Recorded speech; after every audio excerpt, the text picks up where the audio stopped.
denaturation, where the temperature is increased to 96 degrees Celsius, so that the two strands of the DNA will uncoil and separate.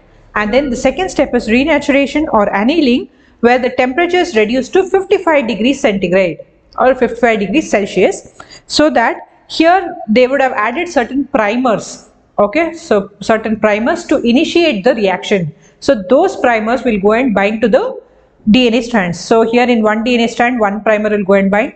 In another one, another primer will go and bind. So that the reaction, that is the synthesis of the new strand, that will begin. And then the third step is synthesis of the new DNA or extension. So the third step is called as extension or synthesis of the new DNA. So now the polymerase enzyme goes and continues the process and two new DNA strands are synthesized. Okay, I'll explain with the example of a picture so that you will be able to understand properly.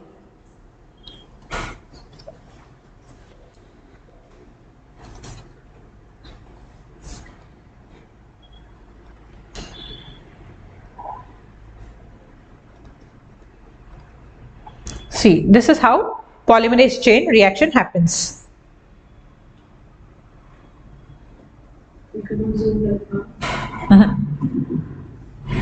So this is the first step. Okay, so this is the first step, denaturation. These are the components. What are the important components which you need for polymerase chain reaction? That is, we need a DNA, then we need DNA primers, then we have nucleotides. What are the nucleotides? Adenine, guanine, cytosine, thymine. Isn't it? We have already discussed what are the nucleotides. So we need nucleotides, we need DNA primers. DNA primers means they are also short nucleotide chains which begin the reaction. Got it? So this is DNA. So first step of polymerase chain reaction is denaturation. So under denaturation, what happens is we increase the temperature to around 94 to 98 degrees, ideally 96 degrees Celsius. So what happens? This double-stranded DNA separates into two individual strands because of the very high temperature.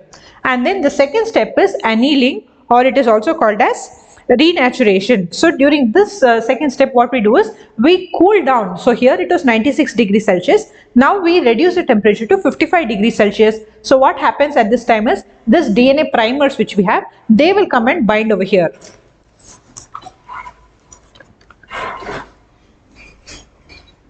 So here you can see this is the DNA, these are the primers, nucleotides. First the temperature is increased to 96 degrees Celsius, during which the double-stranded DNA molecule will unwind and it will form two single strands. Now when we reduce the temperature to around 50 to 68 degrees centigrade, or you can simply say around 55 degrees Celsius, so what happens? These primers, these are nothing but, these are also nucleotide chains, very tiny chains which start off the reaction. Okay, so they will come and they will join over here.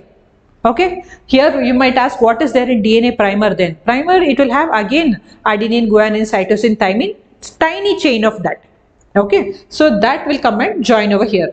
So after that joins, now again we will increase the temperature to 72 degrees Celsius in the third step, which is the elongation, or it is also called as extension, or we can also call it as synthesis of new DNA. So this is third stage. So when these primers have already joined in the previous stage, so now what will happen? DNA polymerase will go and bind here and it will add these nucleotides. Suppose there is A over here, it will go and join T over here. If there's G over here, it will go and join C over here, and it will extend the process of forming of a new DNA strand complementary to the existing template strand. So now you can see one DNA strand which we had at the beginning of the reaction. After PCR, all the 3 cycles are completed. Now we have 2 DNAs, 2 identical copies of the parent. Got it? This is called as polymerase chain reaction. Did you all follow polymerase chain reaction? Okay. I will even share this picture also on the WhatsApp group, so do not worry. It's a very simple, just like how we make photocopies of the original. Similarly here, one DNA we want multiple copies of the DNA. For that we are following these 3 steps. In the first step, the 2 double-stranded DNA molecule is separated, and in the second step, the primers will go and attach, and in the third step, the elongation process happens. Okay, so DNA polymerase will add complementary nucleotides to the parent strand, and it will carry on the synthesis of the new DNA strand. This is polymerase chain reaction. Fine.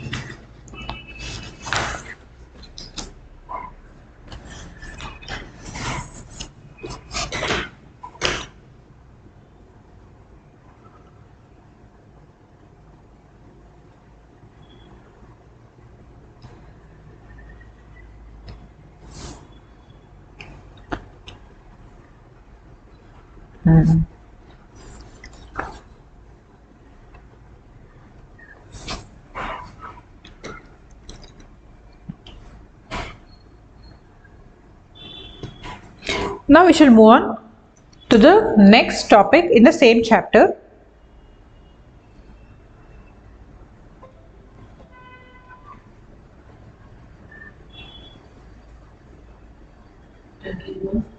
Again gone.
See, here some of you all are complaining that streaming, and please check the streaming and then please start again. But just now one person. So Dilip Kumar, it is streaming fine now. It's about 1000 kbps.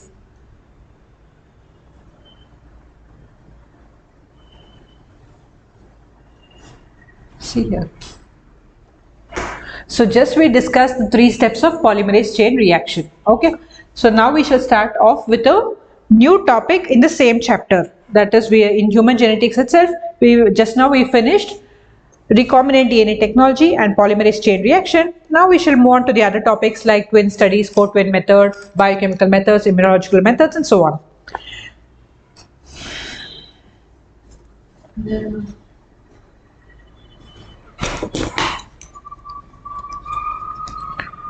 Now we shall discuss twin studies and co-twin method.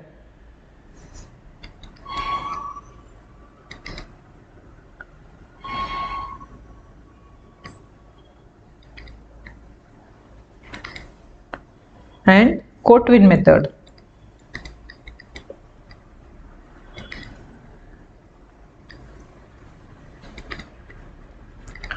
So many of you all must have seen many twins, isn't it? So some twins look exactly identical to one another, isn't it, be it girls or boys, and some twins, they do not resemble each other at all.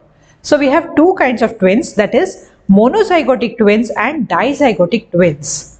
So how does a zygote get formed? So a sperm from the male fertilizes the zygote, isn't it? Fertilizes the ovum to produce the zygote. The sperm and the ovum the sperm fertilizes the ovum to produce the zygote, which further grows into the embryo, isn't it? So we have an ovum, we have the sperm, which goes and fertilizes the ovum to produce the zygote. So is it the sperm which decides the sex of the embryo, or is it the ovum which decides the sex of the embryo?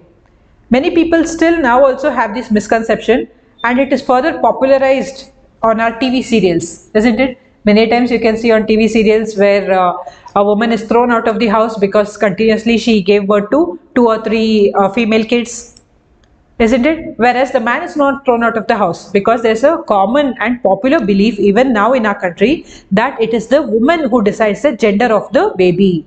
But actually speaking, that is not true, isn't it? So it is the sperm which is coming from the man which determines the gender of the fetus. So there are sperms which carry X chromosome and there are sperms which carry Y chromosome.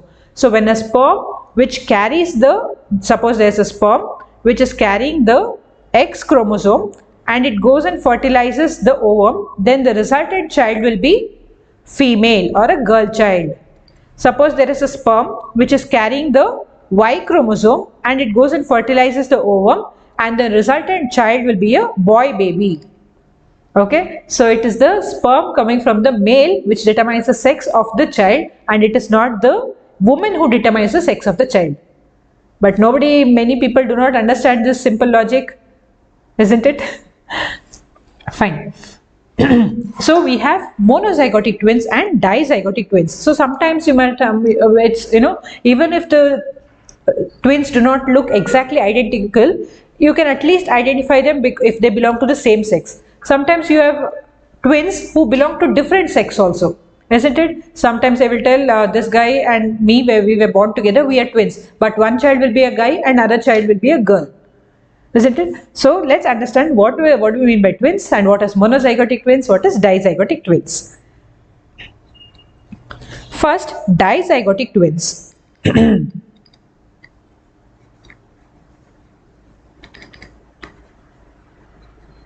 Dizygotic twins.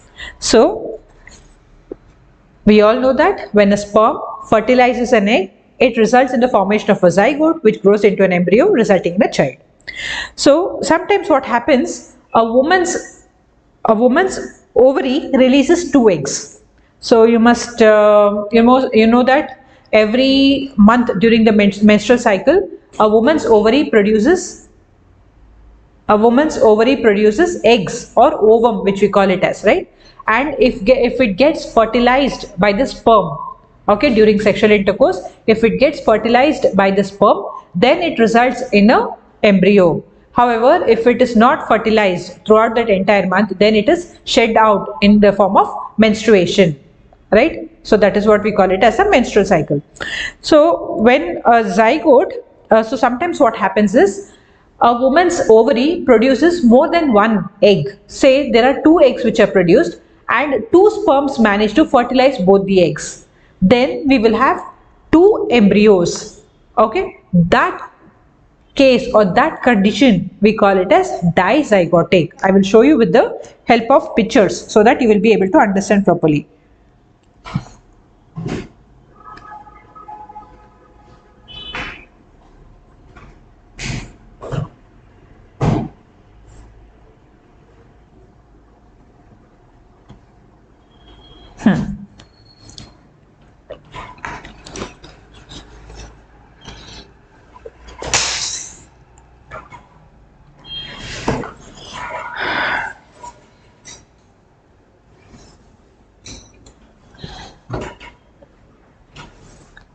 So you can see here in this picture, these are fraternal twins, that is 2 eggs. So sometimes what happens, instead of 1 egg, the woman's ovary will produce 2 eggs, and if those 2 eggs also get fertilized by the sperm, then it will result in the formation of 2 embryos, and those 2 will grow and it will lead to twins. Such kind of twins are called as fraternal or dizygotic twins. So here you can see there are 2 eggs which are released from the ovaries, and both the eggs are getting fertilized by different sperms. So in this case, will both the children be boys, or will both the kids be girls, or is there a possibility of one girl and one boy? Can you tell me? See here, there are two eggs which are released from the ovaries in the woman. And if two different sperms are coming and fertilizing that, then it leads to two embryos which are getting implanted in the womb. And you can find the resultant two kids, that is two babies will be born. Okay, so then again we have amnion and chorion. Amnion is the inner sac. So this is the amnion. Okay, amnion and the placenta, umbilical cord. So amnion and the umbilical cord, it is from this only the babies will get the nutrition from the mother. Okay, and this outer sac is called as the chorion, inner sac is called as the amnion. Okay, so the child gets the nutrition from the mother from the amnion through the umbilical cord. So here in fraternal twins, you can find that it can be either both girls or both boys, or one girl and one boy. Why is it so? Say for example, this sperm is also carrying X chromosome and this sperm is also carrying X chromosome. Then you will have two girls, isn't it? Both the twins will be girls. Then suppose there is this sperm is carrying Y chromosome, this sperm is also carrying Y chromosome, then both of them will be boys. Suppose one chromosome is carrying X, one sperm is carrying X chromosome and the other sperm is carrying Y chromosome, then there will be one girl and one boy baby among the twins. Did you understand what we mean by fraternal or dizygotic twins? When the ovaries of the woman produces more than one ovary, produces more than one egg or ovum. Are you following?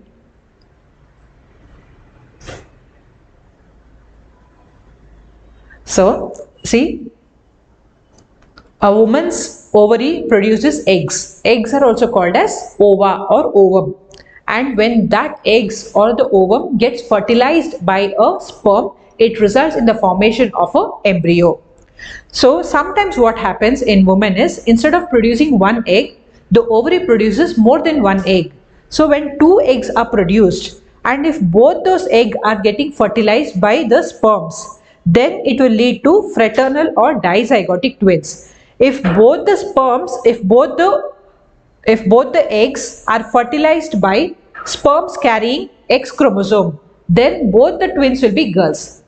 If both the eggs are getting fertilized by sperms which are carrying Y chromosome, then the twins will be boys. If suppose one egg is getting fertilized by a sperm which is carrying X chromosome and another egg is getting fertilized by a sperm which is carrying Y chromosome, then the resultant twins will be one girl and one boy.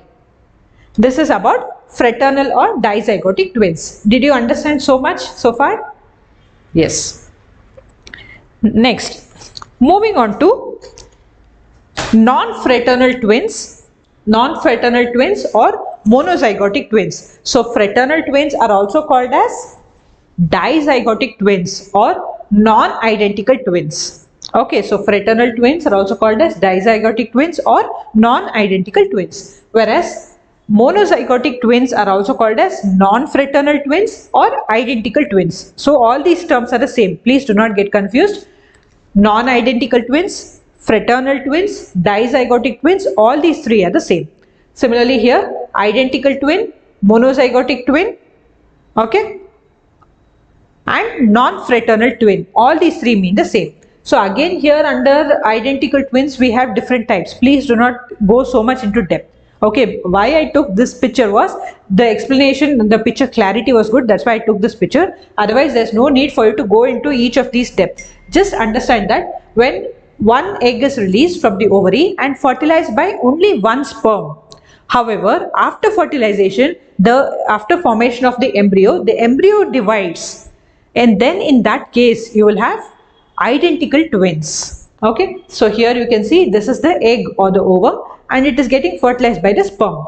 And then after the formation of the embryo, so here this is the formation of the embryo. After forming the embryo, it will divide into two, leading to two different babies.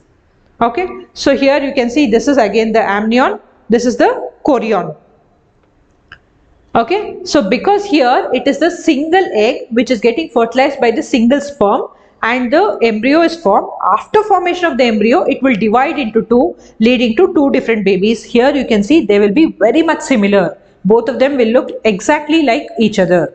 That is why this is called as identical twins. Whereas here that is not the case. Here there are two different eggs which are fertilized by two different sperms and they are separate. That is why it is also said that here they share only around 50% of the genes. Here you can say that they share almost around more than 90% or even 100% of the genes. So under monozygotic twins you can find that they share similar, they have sharing around 100% of their genes, as a result of which they look very much identical to each other, and even when they get diseases also, many times both of them will get it. If one child falls sick, okay, within 1 hour or 2 hours, say one child gets fever, within 1 hour or so the other child will also get fever. Okay, that is because of the similar genes which they share. Okay, so here again, based on at what stage is separating, we have different kinds. So please do not go so much into depth. I took this picture to make because it had a good clarity. So you need not go too much into depth about at what stage it will split. So what will happen? All this. Don't break your head for that. Just understand that here in identical or monozygotic twin, it is a single sperm which is fertilizing a single ovum, and it results in the formation of an embryo. After forming the embryo, before it gets implanted in the womb, it will separate into two, and after separation it will go and get implanted in the in the womb. Okay, so here they will have separate placenta and separate inner sacs. Did you understand what do we mean by monozygotic twin? What do we mean by dizygotic twin? Fraternal or dizygotic twin, and identical or monozygotic twins.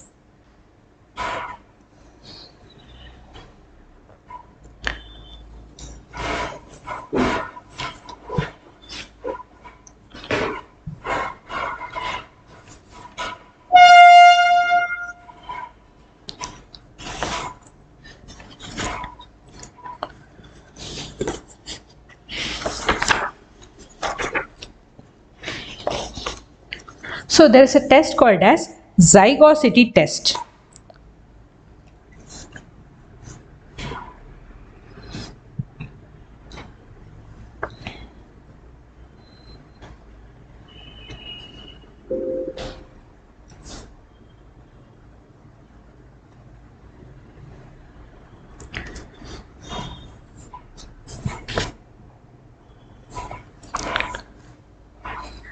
There is a test called as zygosity test.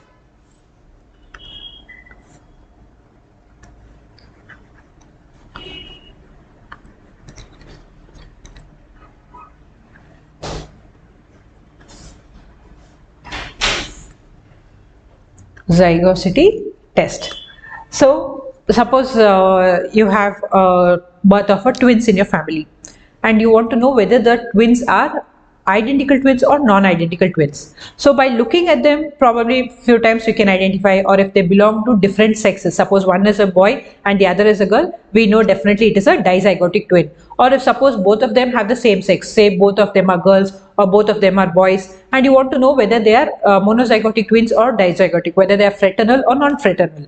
So why do we have to know that? There are certain reasons why we need to know that. So as I already told you, in the case of fraternal twins or dizygotic twins, they share only around 50% of the genes, whereas in case of monozygotic twins or non-fraternal twins, you can find that they share almost 100% of their genes. So these are all very important in order to know what will happen when they fall sick, whether they'll get certain diseases and so on. So now you want to know there is a birth of twins in your family, both of them are girls or both of them are boys. So now you are curious to know whether it is a fraternal twin or a non-fraternal twin. So that time you can go for this zygosity test.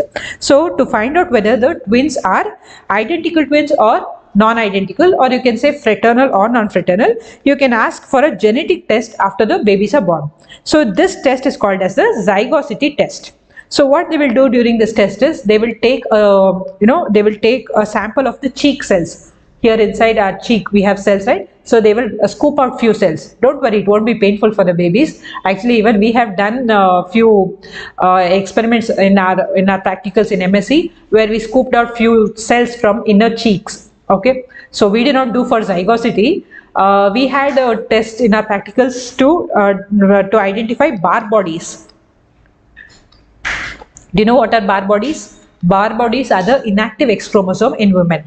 So we had to identify bar bodies. So as part of our experiment, what we used to do is we used to take a spoon, we used to put it into our mouth, scoop out or scrape out, not scoop, scoop means the entire cheek will come out. It is not scooping, it is scraping out. So we will put the spoon inside our mouth, we'll scrape out few cells from our inner cheeks, and we'll put it on the slide, and we will put dyes and all the other procedures in that experiment. And finally, when we used to observe in the microscope, we used to find cells which show dark, round, highly pigmented bodies like this. That is called as the bar bodies.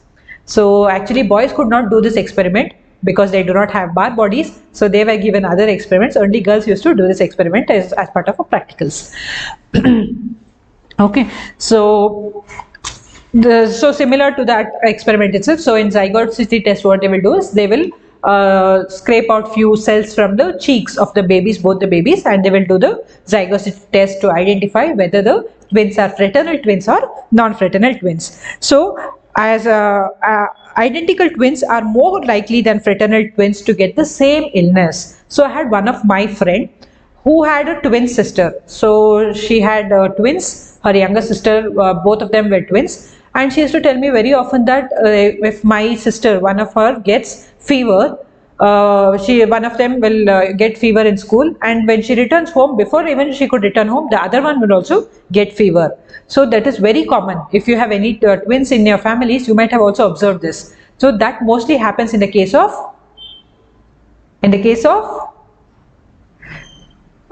identical twins or non-fraternal twins. That is, in the case of monozygotic twins, it is common because they share most of their genes with the other twin. Whereas in fraternal twin or dizygotic twin, they hardly share only around 50% of their genes, because it is two embryos, okay, that is two eggs which are getting fertilized by two different sperms. But however, they are growing inside the same body. So you can find that they hardly share around 50% of the genes, whereas in monozygotic twins, they share around 100% of the genes. That is why if one person is susceptible to something and they are allergic to something, or if one person gets the disease, the other twin also will get it very easily. So you can find that the identical twins are more likely than fraternal twins to get any diseases. Then we have concordance and discordance. Concordance and discordance.